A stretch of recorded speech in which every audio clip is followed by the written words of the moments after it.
बहुत खुशी आनंद की बात है। हम सब पहली बार लालपुर में डॉक्टर सुजीत और उनके परिवार में हम सब हो सकते हैं।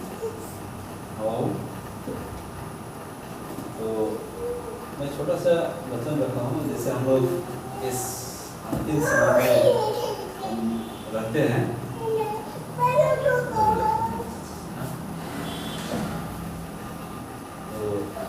अंतिम समय में जब हम रहते हैं तो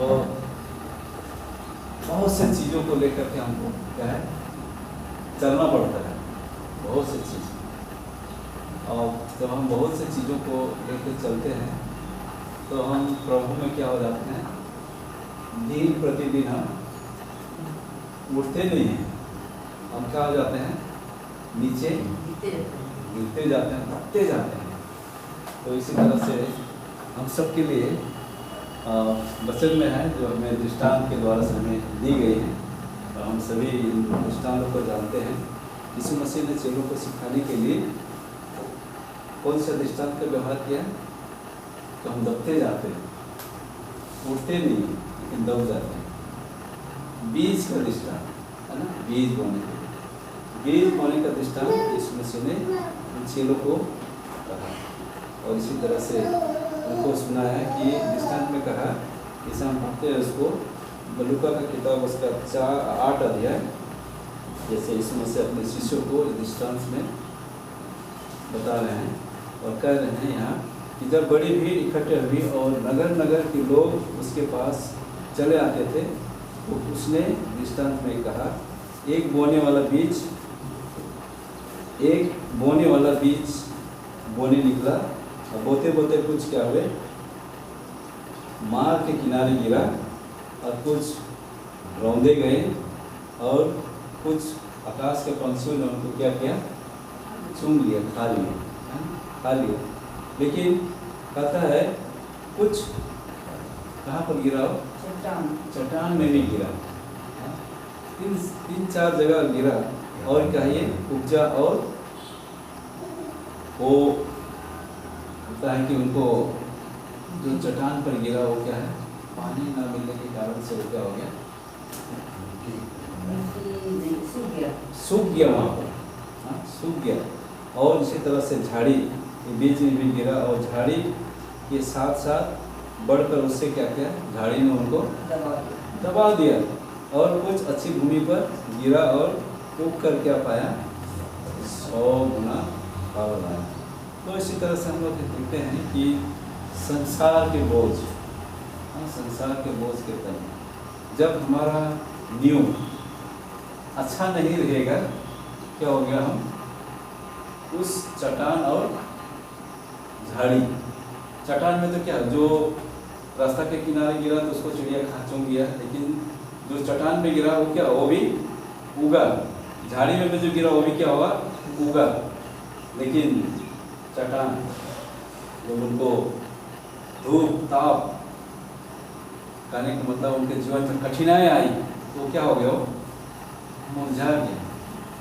और जो झाड़ी में गिरा वो क्या हो गया, दुनियादारी के बोझ को सह नहीं सके। ऐसे आज लोग भी हैं कि दुनियादारी के लेके चलते हैं, तो उनके बोझ, उनका तकलीफ तो हम नहीं सह सकते। इसी तरह से हमें यही बताना चाहता है कि जब हम परमेश्वर के साथ चलते हैं और परमेश्वर के साथ हम होते हैं, हम इसके समान दर्शाए जाएंगे। उस अच्छी भूमि पर जो गिरा, और वो अच्छी भूमि का क्या हुआ, पौधा बोले कुछ बोलो अच्छा से उगा, और क्या हुआ, फल आया। कहने का मतलब कि हमें स्वर्ग का संपर्क में क्या है, हमें रहना है, चलना है। उनके हुक्म से हम चलेंगे तो हम क्या करेंगे, अच्छे फल लाने का मतलब अच्छा मसीह जीवन बिताएंगे, और हमारे जीवन, हमारे चरित्र, हमारे सब कुछ के द्वारा से क्या होगा, हम मसीह में औरों को भी क्या करेंगे। ये हमारे लिए मसीह जीवन के लिए क्या है, अच्छा फल है। लेकिन हम क्या करते हैं, हम लोग सुनते हैं, और हम कैसे सुनते हैं? बहिरा के जैसे। हाँ, यहाँ कुछ बोलेंगे, वहाँ कुछ हो जाएगा, वहाँ बोलेंगे कुछ, वहाँ और कुछ हो जाएगा, है ना? क्योंकि हम क्या सुने हैं? ठीक से नहीं सुने, ठीक से हम नहीं समझे। जब हम ठीक से नहीं सुनेंगे और ठीक से नहीं समझेंगे तो हमारे लिए वह ये मसीह जीवन क्या हो जाएगा? बहुत कठिन हो जाएगा।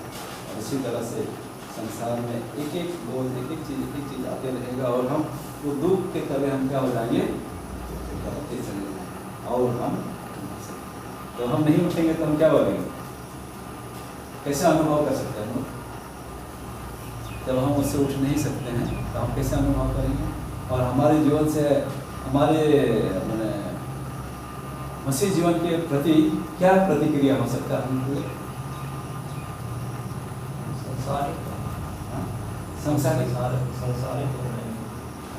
संसारिक हो जाएंगे, लेकिन हमारे जीवन में एक चीज उत्पन्न होगा कि कलीसिया अच्छी नहीं। हम इस कलीसिया में हम चल नहीं सकते, हम इस कलीसिया के साथ हम उठ बैठ नहीं सकते। क्यों? क्योंकि कभी कभी ऐसा होता है ना कि हम लोग झट से मसीह को अपना लेते हैं, लेकिन ये नहीं सोचते कि आगे हमारा क्या होगा। ये चीज़ हमारे जीवन में बहुत है। कुछ चीज़ हम करने के लिए हम कूद जाते हैं, लेकिन जब हमारे ऊपर जब विपत्ति आती है हम उससे उभार नहीं सकते हैं। जब हम उभार नहीं सकते हैं तो हम कलीसिया को क्या करते हैं? दोष देते हैं, है ना? ये कलीसिया। तो यही कहने का मेरा तात्पर्य है कि हम जब परमेश्वर को अपनाए हैं, झट से और हड़बड़ी में हम क्या ना करें? परमेश्वर को पहले हमें क्या है? जानेंगे ना सुनेंगे, कौन सा करेंगे? पहले सबसे पहले हमें सुनने की जरूरत है। जब तक हम नहीं सुनेंगे हम उनके बातों को हम नहीं समझ पाएंगे, और नहीं समझ पाएंगे तो हमारे लिए, हमें चलने के लिए हमें क्या होगा? बहुत कठिनाई है। इसलिए अब तक मसीह जीवन अगर देखेंगे तो बहुत सहज है, और नहीं ठीक से चल पाएंगे तो बहुत कठिन है। तो नियम है मजबूत होना। हाँ, न्यू हम लोग का क्या हो जाएगा? डगमगा जाएगा, और जब न्यू डगमगाएगा तो सब कुछ खत्म हो जाता है। इसलिए हमें यही परमेश्वर का राज का भेद को हमें समझाने के लिए ये दृष्टांत तो हमें क्या है? सुनाया है, बताया गया है कि कहता हुए देखते हुए भी क्या करते हैं? नहीं देखते, और सुनते हुए भी वो नहीं सुनते और ना समझते। तो इससे हमारे यहाँ तीन चीज़ है कि देखते हुए भी ना देखें, और सुनते हुए भी ना समझे करता है। इसलिए हमें देखना है, उसको सुनना है, और उसको हमें समझना है। और जब तक हम नहीं समझेंगे हमारे लिए मसीह जीवन क्या है? व्यर्थ है। तो हमें चाहिए कि हम उसको सुने, समझे, चले, और जो भी हमारे ऊपर जो है विपत्ति आए उससे हम झेल सकें।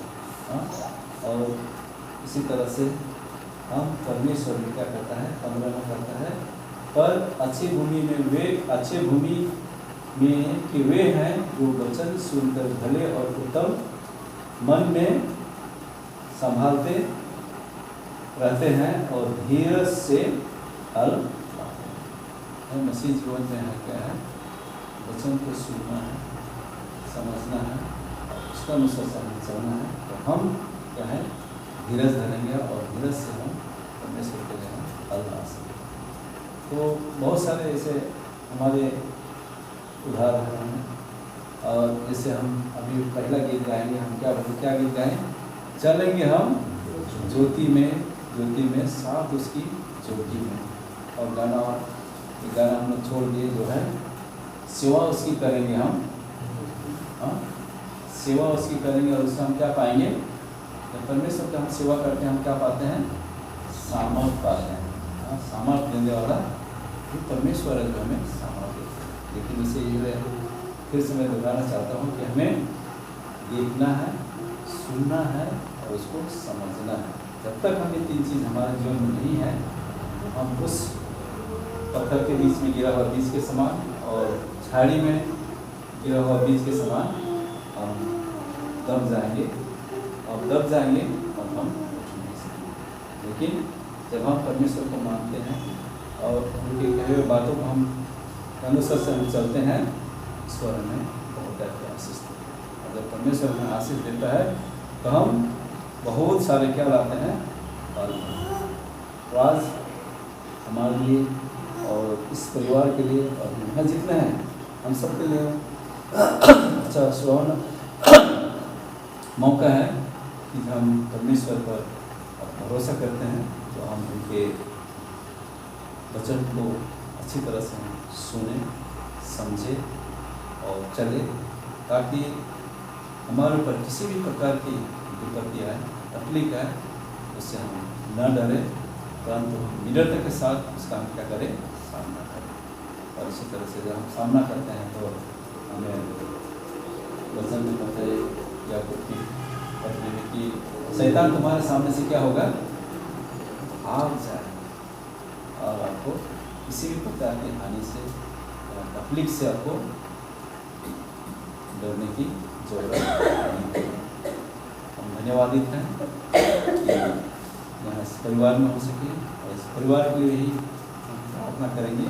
परमेश्वर इन सबको अपने सुरक्षित में बनाए रखे और आशीष देवे कि वे दिन प्रतिदिन परमेश्वर के डर और भय में बढ़े। जब परमेश्वर के डर और भय में बढ़ते हैं, परमेश्वर को आशीष देते हैं।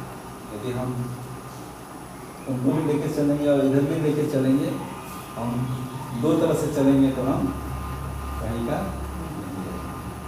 तो परमेश्वर हम सबको छोटी सी वचन में आशीष दे।